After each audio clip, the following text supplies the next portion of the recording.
Good morning friends, most welcome to join this session. आज से हम बिहारी स्पेशल को भी कवर कर रहे हैं एमसीक्यू के थ्रू। तो इसमें मिसलेनियस सेशन है, ठीक है। तो हम देखेंगे जो इम्पोर्टेंट फैक्ट्स हैं बिहार से रिलेटेड, उन्हीं क्वेश्चन के थ्रू। तो आज 10 क्वेश्चन इसी तरह से इस सीरीज में हर एक सेशन में 10 क्वेश्चन होंगे। उन 10 क्वेश्चन के इर्द गिर्द 3-4 क्वेश्चन और भी आपके कंप्लीट होते चलेंगे, क्योंकि इसका हम एक प्रॉपर एक्सप्लेनेशन देखते चलेंगे, ठीक है। तो चलिए सेशन स्टार्ट करते हैं। देखिए, ये बिहार से रिलेटेड जो बीपीएससी है, बिहार सीजीएल है, बिहार एसआई है, कांस्टेबल है, उन सारे एग्जामों में यहाँ से क्वेश्चन बनेंगे, ठीक है। तो आपकी तैयारी रहेगी तो आप बहुत सारे क्वेश्चन कर लोगे। तो चलिए देखते हैं आज के इम्पोर्टेंट क्वेश्चन क्या हैं। फर्स्ट क्वेश्चन आपके सामने आ चुका है। जैन शिक्षाओं को डैश डैश डैश नामक पुस्तक में संक्षेपित किया गया है, बताइए। आपके सामने 4 ऑप्शन है, राइट ऑप्शन चूज कीजिए और कमेंट सेक्शन में पुट कीजिए, या फिर अपने कॉपी पे लिखिए और फिर अपना इसको लास्ट में मेंशन कीजिए, ठीक है। ए है अचंग सूत्र, बी है कल्प सूत्र, सी है सूत्र कृतांग, डी है तत्वार्थ सूत्र। तो इसका सही जवाब क्या होगा? अगर इसका सही जवाब देखें तो ऑप्शन नंबर डी इसका सही जवाब है, यानी कि तत्वार्थ सूत्र, ठीक है। अब देखिए, अब तत्वार्थ सूत्र तो पता चल गया क्या है। ये जैन शिक्षाओं का एक मतलब प्रिसाइज वे में अगर लिखा जाए, ठीक है, संक्षिप्त करके कोई पुस्तक लिखी जाए तो वो तत्वार्थ सूत्र है, ठीक है। और इसको ना संकलित किया था किसने, ये भी क्वेश्चन पूछ सकता है। तो आचार्य उमा स्वामी जी ने इसको संकलित किया था, ठीक है। किन्होंने किया था? आचार्य उमा स्वामी, ठीक है। आचार्य उमा स्वामी जी ने इसको संकलित किया था। और इससे इम्पोर्टेंट क्या बात है, इसे जैन धर्मों के सबसे प्राचीन ग्रंथों में से, ठीक है, जो ऑफिशियली एक्सेप्ट किए गए हैं उनमें से एक माना जाता है। किसको? तत्वार्थ सूत्र को। तो ठीक है, इतनी इन्फॉर्मेशन तत्वार्थ सूत्र के विषय में इससे ज़्यादा पूछेगा नहीं, ठीक है। चलिए अगला क्वेश्चन देखते हैं। विष्णुपद मंदिर किस जिले में स्थित है? आपके सामने 4 ऑप्शन हैं। अगर विष्णुपद मंदिर के बारे में पता है तो जिला भी पता होगा, है ना। तो सारण, भागलपुर, पश्चिम चंपारण, गया। तो किस जिले में है? तो ये ऑप्शन नंबर डी इसका सही जवाब है, गया में है। विष्णुपद मंदिर क्यों फेमस है, इसकी प्रसिद्धि इतनी क्यों है, इसके विषय में जानते हैं। भगवान विष्णु जी को समर्पित सबसे प्राचीन मंदिरों में से एक हिंदू मंदिर ये भी आता है, जिसका नाम विष्णुपद मंदिर है। इसका नाम विष्णुपद क्यों है? ऐसा माना जाता है, ठीक है, जो भगवान विष्णु हैं उनके अंतिम चरण पद यहीं पे पाए जाते हैं, पद चिन्ह इनके यहीं पे हैं, ठीक है। अगर इससे उठ के थोड़ा एक स्टेप और आगे जाके बात करें, ठीक है, कि ये किस नदी के तट पर है, तो नदी का नाम है फल्गु, ठीक है। नदी का नाम है फल्गु रिवर, ठीक है। तो फल्गु रिवर के तट पर ये मंदिर स्थित है, ठीक है। अब एक चीज़ और, जैसे अगर देखा जाए, ठीक है, कि ये मंदिर कहाँ पे है, कैसी स्थिति में है, या फिर ऐसे बना के देता है ना ऑप्शन, कि 4 ऑप्शन दिए गए हैं, उसकी विशेषता ये है, जैसे वो नदी के तट पर, फल्गु नदी के तट पर है, उसके 3 तरफ से ऊबड़ खाबड़ स्थान, एक तरफ जल भराव है, तो वो कौन सी मंदिर है, ठीक है। तो ये कौन सी मंदिर है? विष्णुपद मंदिर है भाई। ये अगर ये मान लीजिए ये मंदिर है विष्णुपद, ठीक है, तो इसके 3 तरफ से ऊबड़ खाबड़ की स्थिति है, लेकिन एक तरफ जल का भराव है, ठीक है। मंदिर की स्थिति इस प्रकार से है, ठीक है। चलिए, इससे जुड़ा एक और इम्पॉर्टेंट अगर जानकारी हम यहाँ पे नोट करें तो इसका जो निर्माण कार्य हुआ था 1787 में हुआ था। इसका निर्माण कार्य 1787 में हुआ था। किसने करवाया था? रानी अहिल्याबाई ने। किन्होंने? रानी अहिल्याबाई, ठीक है। इस क्वेश्चन से रिलेटेड इतनी इन्फॉर्मेशन, ठीक है, इसे अधिक जान के भी दिक्कत करेगा, है ना। चलिए ठीक है, अगला क्वेश्चन देखते हैं। औद्योगिक निवेश प्रोत्साहन नीति किस वर्ष लागू की गई थी, बताइए। 2006, 2008, 2011, 2016। तो इसका सही जवाब क्या है? 2016, यानी कि ऑप्शन नंबर डी। अब इसके विषय में थोड़ी सी जानकारी हम इकट्ठा करते हैं, क्योंकि अभी हाल फिलहाल 2022 में भी ये न्यूज़ में थी, मई 2022 में ये न्यूज़ में थी। बिहार की जो औद्योगिक निवेश प्रोत्साहन नीति है, इसके बारे में थोड़ा सा डिटेल देखेंगे। अब इस नीति का उद्देश्य क्या है, सबसे पहले ये जान लें। जैसे औद्योगिक क्षेत्र के लिए 15% वार्षिक विकास दर प्राप्त करने के उद्देश्य से, ठीक है, इसने क्या किया, जो जीडीपी होता है ना, उसमें योगदान धीरे धीरे ये कितना परसेंट कर चुका है, 25%। तो इसका महत्व आप समझ सकते हैं, ठीक है।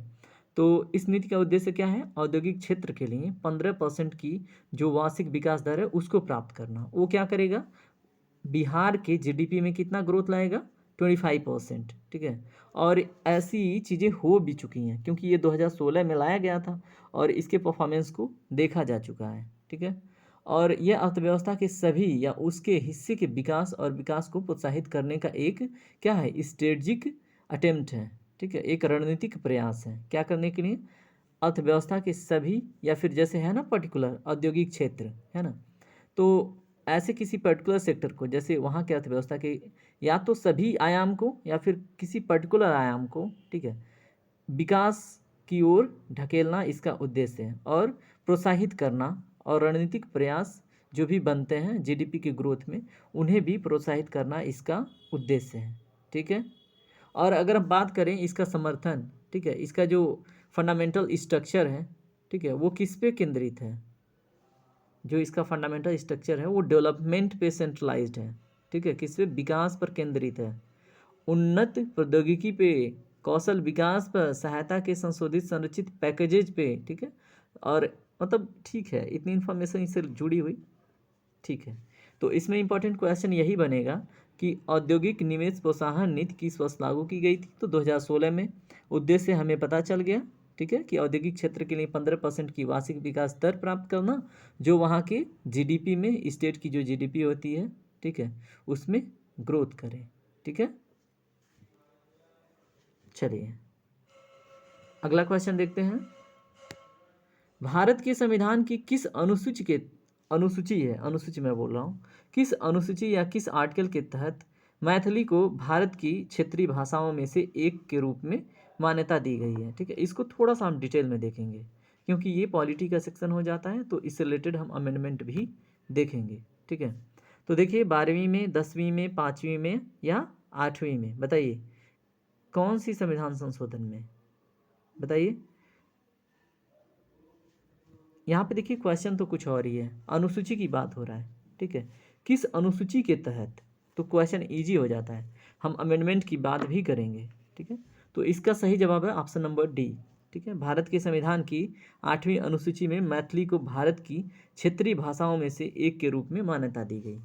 अब इम्पॉर्टेंट यहाँ पे ये हो जाता है कि किस संविधान संशोधन में इसको मान्यता दी गई थी, और भाषाओं से संबंधित जितने संशोधन हुए हैं उन पे हम चर्चा करेंगे, ठीक है।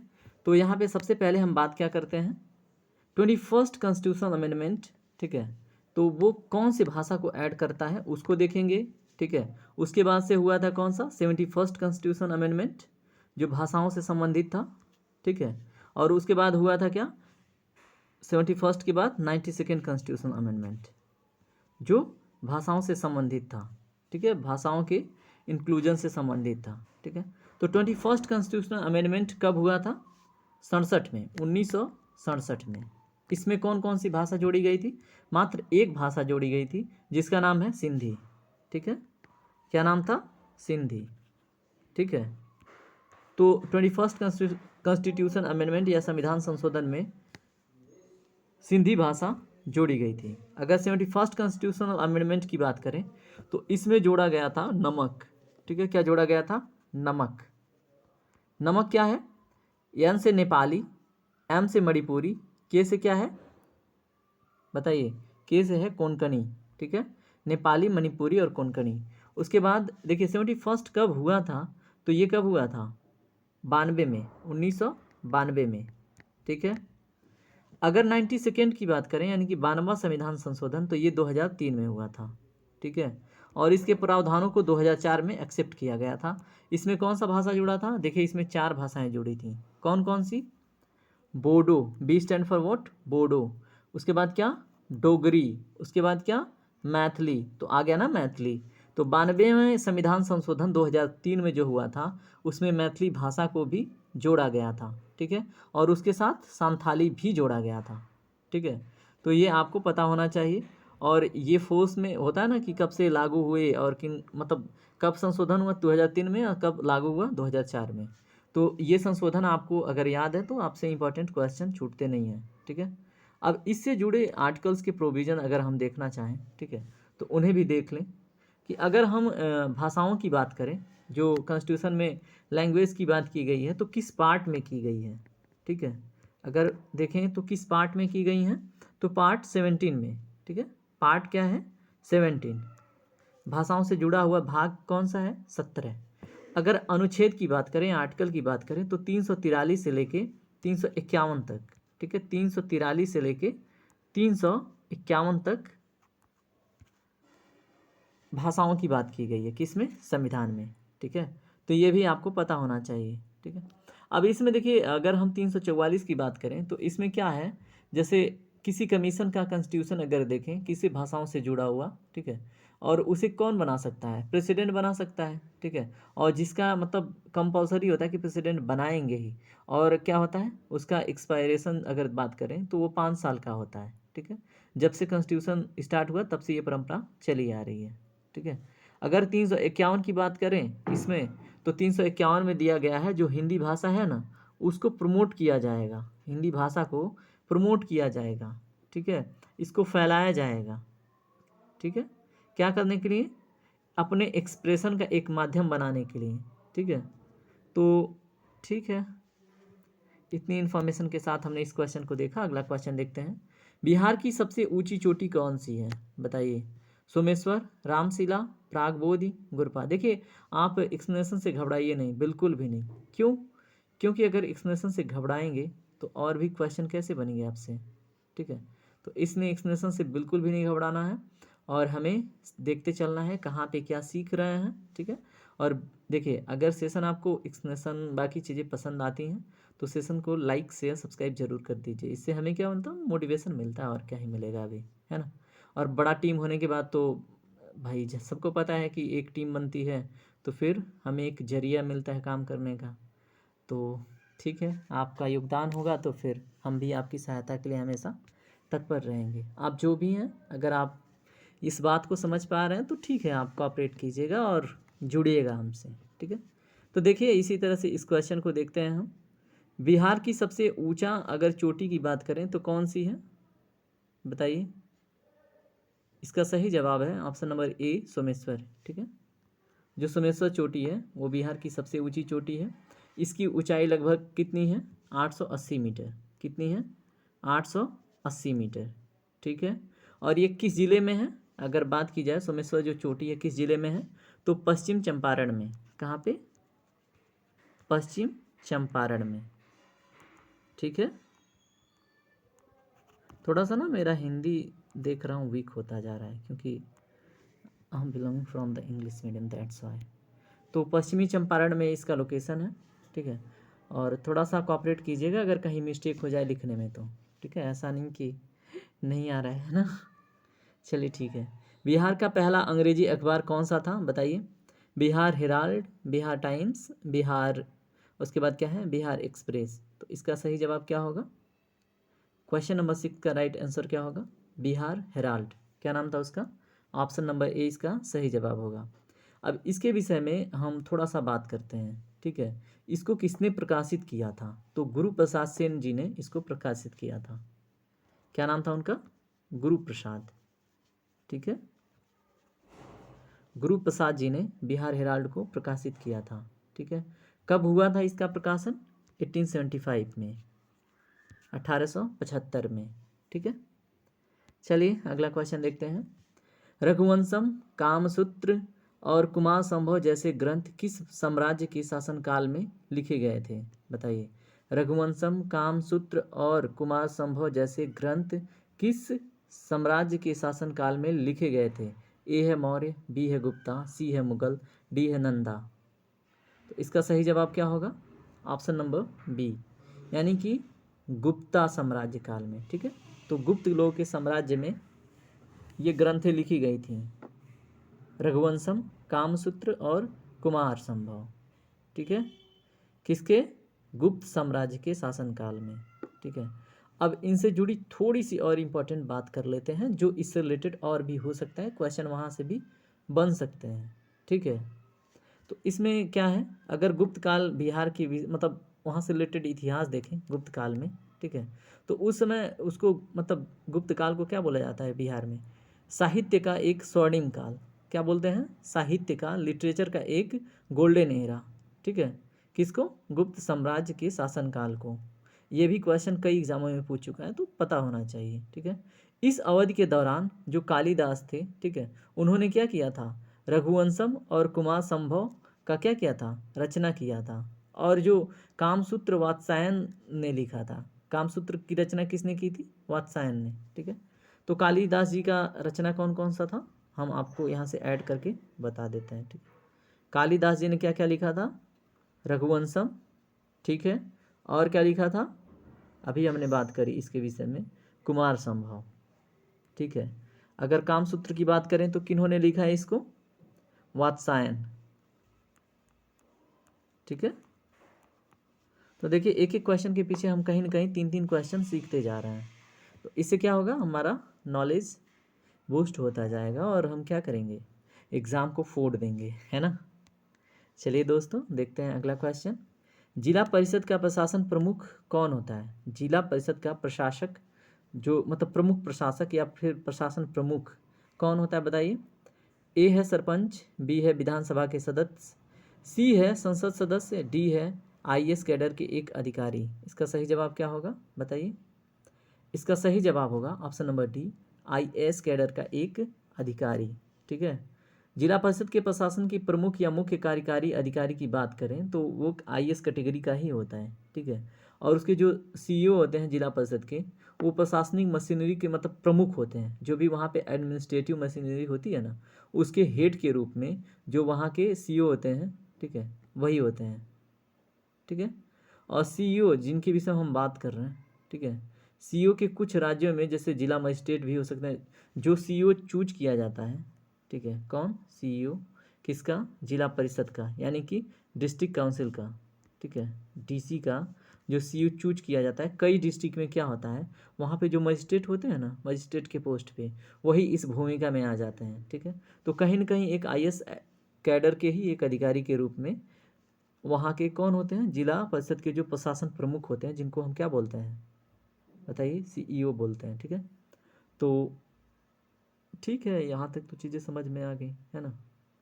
सीईओ का कार्य क्या होता है? परिषद के जो प्रभाग होते हैं उनका वो क्या करते हैं? पर्यवेक्षण करते हैं। और उसके विकास योजनाओं का मतलब जो भी क्रियान्वयन होता है ना, तो ये सब सीईओ ही करते हैं, ठीक है।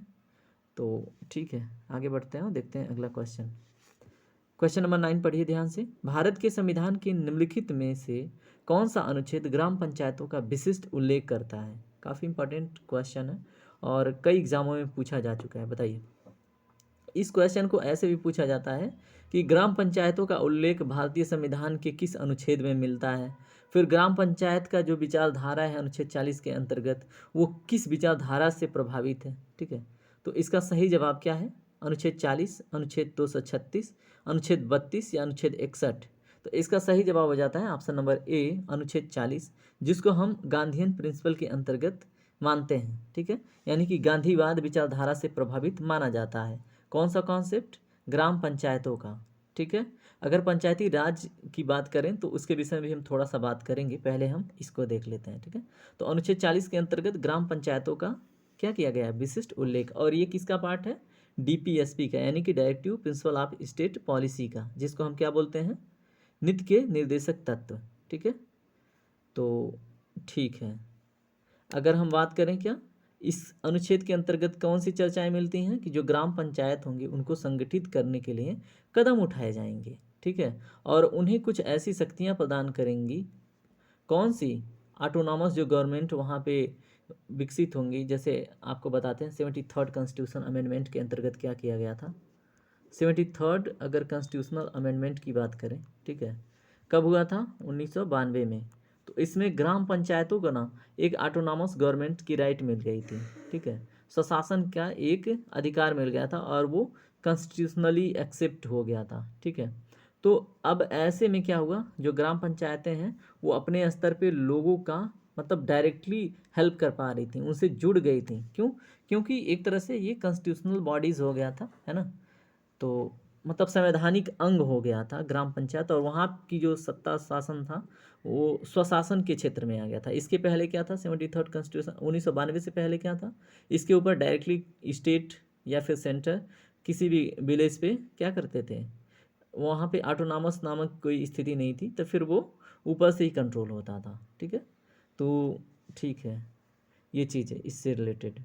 ठीक है, तो अब बात करते हैं हम अगले क्वेश्चन के बारे में। यहाँ तक तो ठीक है। देखिए 1992 में अमेंड हुआ और 1993 से पंचायती राज व्यवस्था पूर्ण रूप से लागू हो गई थी, और अनुच्छेद 40 गांधीयन प्रिंसिपल से प्रभावित है। ठीक है, गांधीयन प्रिंसिपल जिसको हम बोलते हैं गांधीवाद विचारधारा से। ठीक है, ठीक है, देखते हैं अगला क्वेश्चन। देखिए दोस्तों, अगर सेशन पसंद आ रहा होगा ना तो डेफिनेटली आप हमें बताइएगा। अगर जहाँ पे फीडबैक देना हो, जैसे कहीं पे स्टॉपेज लेना है या फिर कहीं पे आपको दिक्कत हो रही है, क्या चीज़ समझ में नहीं आ रहा है, सारी चीज़ें आप कमेंट सेक्शन आप ही के लिए हैं, उसे में बताइएगा, उसको हम पढ़ेंगे फिर सुधार करेंगे। ठीक है, तो चलिए देखते हैं अगला क्वेश्चन। कौन बिसरे देखिए यहाँ पे एक वायरस की बात हो रही है, ये भी कहीं ना कहीं वहीं से संबंधित है। तो देखिए इसका अजीब नाम है, बिसरा लेइशमैनियासिस, जिसका काला अजर नाम है। ठीक है, और इसका एक साइंटिफिक नाम हो सकता है क्या, बिसरा लेइशमैनियासिस, पर अपने अध्ययन और एम्फोटेरिसिन बी का उपयोग करके इसके उपचार के लिए जाना जाता है। बताइए इसमें से कौन सा व्यक्ति है जिसने किस पे अध्ययन किया था, काला अजार पे, जिसको हम साइंटिफिकली क्या बोलते हैं, विसरा लेइशमैनियासिस।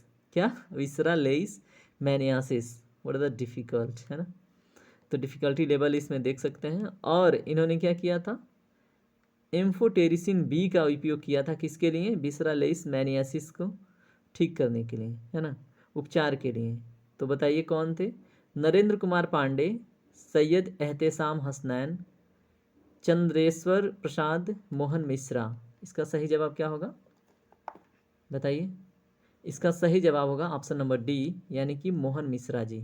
ठीक है, तो जो विसेरालाइएस मैनियासिस करके काला अजर है ना, इस पे अध्ययन इन्होंने किया था, और जो एम्फोटेरी क्या है, एम्फोटेरिसिन बी का उपयोग किया था उपचार के लिए। ठीक है, अगर हम इनकी विषय में अगर बात करें कि इनका जन्म कब हुआ था, तो 19 मई को, मोहन मिश्रा जी की बात करें तो 19 मई को इनका क्या हुआ था, जन्म हुआ था। कब, किस ईयर में, 1937 में। भाई महान व्यक्ति हैं, काला अजर जैसे बीमारी का ट्रीटमेंट निकाले थे ये एम्फोटेरिसिन बी का उपयोग करके, है ना, तो थोड़ा सा इनका महत्ता बढ़ जाती है, तो क्वेश्चन पूछ सकता है। ठीक है, अगर किस डिस्ट्रिक्ट से संबंध रखते हैं तो मधुबनी डिस्ट्रिक्ट से। ठीक है, किस डिस्ट्रिक्ट से, मधुबनी। मधुबनी कहाँ पे है, बिहार में। ठीक है, और मधुबनी पेंटिंग करके एक आती है जिसमें हम चावल को पीस करके और कुछ हरियाली मिला के, है ना, दीवार पे क्या, कच्ची मिट्टी के दीवार पे पेंटिंग करते हैं। तो मधुबनी पेंटिंग भी बड़ी फेमस है, जिसको वहाँ पे बिहार में उसको जीआई टैग भी मिला हुआ है ना। तो ये भी एक एडिशनल इन्फॉर्मेशन आपके लिए हो सकता है। ठीक है, अगर इनके विषय में बात करें तो जाहिर सी बात है वो एक चिकित्सक थे, और उन्होंने 1962 में जो दरभंगा मेडिकल कॉलेज है वहाँ से इन्होंने क्या किया था, मतलब एक रेजिडेंट मेडिकल ऑफिसर के रूप में अपना मेडिकल कैरियर स्टार्ट किया था। ठीक है, स्टडी नहीं की थी, अपना as a resident medical officer के रूप में किसमें, Darbhanga medical college and hospital में क्या किया था, करियर स्टार्ट किया था। ठीक है, वहाँ पे उन्होंने 1995 तक अपना कार्यभार दिया, अपना मतलब जो भी सर्विस दिया, और 2004 में भारत सरकार द्वारा इनको पद्मश्री भी मिला था। तो मोहन मिश्रा जी को क्या मिला था, पद्मश्री। ठीक है, क्या लिख रहा हूँ मैं जब प्रॉब्लम हो रही है हिंदी लिखने में, पद्मश्री। ठीक है, हिंदी लिखने का मतलब इस डिस्प्ले पे हिंदी लिखने में। ठीक है, तो पद्मश्री से भी इनको 2004 में मतलब सम्मानित किया गया था। ठीक है, क्यों, चिकित्सा के क्षेत्र में योगदान देने के लिए। तो देखिए दोस्तों, आज का सेशन यहीं पे कंप्लीट होता है। अगर आपको वीडियो इन्फॉर्मेटिव लगती है तो लाइक, कमेंट, शेयर, सब्सक्राइब जरूर कीजिएगा। आप ही के भाई हैं, आप ही के दोस्त हैं, है ना, तो आप ही के सपोर्ट से क्या होगा, हमारा भी एक टीम होगा। ठीक है, तो I love to work in the team, that's why I will be need of motivation, और ये तभी होगा जब आप सपोर्ट करेंगे, है ना। तो टेक केयर, राधे राधे, आपका दिन शुभ हो, पढ़ते रहिए, मोटिवेटेड रहिए, और बने रहिए हमारे साथ।